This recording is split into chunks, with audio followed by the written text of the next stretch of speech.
ಮುಖ್ಯಮಂತ್ರಿ ವಿರುದ್ಧ ಪ್ರಾಸಿಕ್ಯೂಷನ್ ವಿಚಾರಕ್ಕೆ ಸಂಬಂಧಪಟ್ಟಂತೆ ಗೃಹ ಸಚಿವ ಪರಮೇಶ್ವರ್ ಅವರು ಮಾತನಾಡಿದ್ದಾರೆ. ಕೋರ್ಟ್ ತೀರ್ಪು ಏನು ಬರುತ್ತೆ ಅಂತಕ್ಕಂಥದ್ದನ್ನು ನಾವು ಕಾದು ನೋಡ್ತೀವಿ.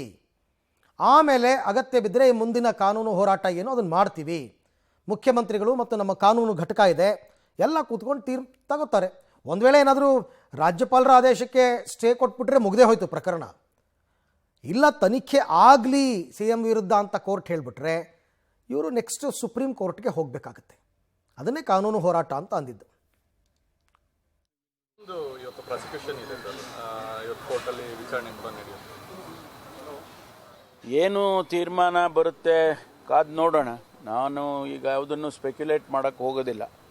ಕಾನೂನಿನ ಚೌಕಟ್ಟಿನಲ್ಲಿ ಏನು ತೀರ್ಮಾನ ಬರುತ್ತೆ ಅದನ್ನು ಕಾಯ್ದು ನೋಡ್ತೇವೆ. ಅದಾದಮೇಲೆ ಮುಂದಿನ ಕ್ರಮ ತಗೊಳ್ಳೋದಕ್ಕೆ ಮುಖ್ಯಮಂತ್ರಿಗಳು ಮತ್ತು ನಮ್ಮ ಕಾನೂನು ಟೀಮ್ ಏನಿದೆ, ಲೀಗಲ್ ಟೀಮು, ಅವರೆಲ್ಲ ಡಿಸಿಷನ್ ತಗೊಳ್ತಾರೆ. ಮತ್ತು ಪ್ರಾಸಿಕ್ಯೂಷನ್ಗೆ ಯಾವುದೇ ತನಿಖೆ ಆಗದಿರ, ಯಾವುದೇ ಒಂದು ಇನ್ವೆಸ್ಟಿಗೇಟಿಂಗ್ ಏಜೆನ್ಸಿ ಅನುಮತಿಯನ್ನು ಕೇಳದೆ ಇವತ್ತು ಕಾನೂನಿನ ಬಾಹಿರವಾಗಿ ಪ್ರಿವೆನ್ಷನ್ ಆಫ್ ಕರಪ್ಷನ್ ಆ್ಯಕ್ಟ್ನ 17A ಅಲ್ಲಿ ಸೆಟ್ ಗೈಡ್ಲೈನ್ಸ್ ಇತ್ತು. ಕೇಂದ್ರ ಸರ್ಕಾರನೇ ಒಂದು ನಿಯಮಾವಳಿಗಳನ್ನು ರೂಪಿಸಿರ್ತಕ್ಕಂಥ ನಿಯಮಾವಳಿಗಳ ವಿರುದ್ಧವಾಗಿ ಇವತ್ತು ಗೌರವಾನ್ವಿತ ರಾಜ್ಯಪಾಲರು ಇವತ್ತು ನಡ್ಕೊಂಡಿದ್ದಾರೆ. ಇದರ ವಿರುದ್ಧವಾಗಿ ಈಗಾಗಲೇ ರಾಜ್ಯದಾದ್ಯಂತ ಇವತ್ತು ಪ್ರತಿಭಟನೆಗಳಾಗ್ತಾ ಇದೆ. ಇವತ್ತು ಭಾಳಷ್ಟು ಜನ ಬೇರೆ ಬೇರೆ ವರ್ಗದ ಜನ ಇವತ್ತು ಪ್ರತಿಭಟನೆ ಮಾಡ್ತಾ ಇದ್ದಾರೆ.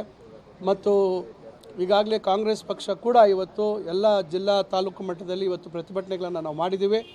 ಈಗ ಅದರ ಮುಂದುವರೆದ ಭಾಗವಾಗಿ ನಾವು ರಾಜ್ಯಪಾಲರ ಒಂದು ರಾಜಭವನಕ್ಕೆ ಚಲೋ ಅಂತಕ್ಕಂಥ ಕಾರ್ಯಕ್ರಮವನ್ನು ನಮ್ಮ ಎಲ್ಲ ಮುಖ್ಯಮಂತ್ರಿಗಳ ವಿರುದ್ಧವಾಗಿ ಏನು ಇವತ್ತು ಷಡ್ಯಂತ್ರವನ್ನು ರೂಪಿಸಿದ್ದಾರೆ, ನಮ್ಮ ಕಾಂಗ್ರೆಸ್ ಪಕ್ಷದ ಎಲ್ಲ ನಮ್ಮ ಶಾಸಕರು, ಲೋಕಸಭಾ ಸದಸ್ಯರು ಮತ್ತು ಎಲ್ಲ ನಾವು ಮಂತ್ರಿಗಳು ಎಲ್ಲರೂ ನಾವು ಶನಿವಾರ ರಾಜಭವನಕ್ಕೆ ನಾವು ಚಲೋ ಅಂತಕ್ಕಂಥ ಕಾರ್ಯಕ್ರಮವನ್ನು ಹಮ್ಮಿಕೊಂಡಿದ್ದೀವಿ.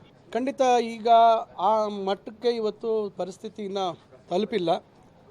ಏನೇನೋ ಒಂದು ವ್ಯವಸ್ಥಿತವಾಗಿ ಸಂವಿಧಾನಬದ್ಧವಾಗಿ ನಾವು ನಮ್ಮ ಹೋರಾಟವನ್ನು ಅಥವಾ ಏನು ನಮ್ಗೆ ಆಗ್ತಾ ಇರ್ತಕ್ಕಂಥ ಒಂದು ದುರುದ್ದೇಶದ ಒಂದು ಸರ್ವಾಧಿಕಾರಿ ಧೋರಣೆಯ ಒಂದು ನಿಲುವುಗಳ ವಿರುದ್ಧ ನಾವು ಅದನ್ನು ಹಂತವಾಗಿ ನಾವು ಎಲ್ಲ ರೀತಿ ಪ್ರಯತ್ನಗಳನ್ನು ಮಾಡ್ತೇವೆ.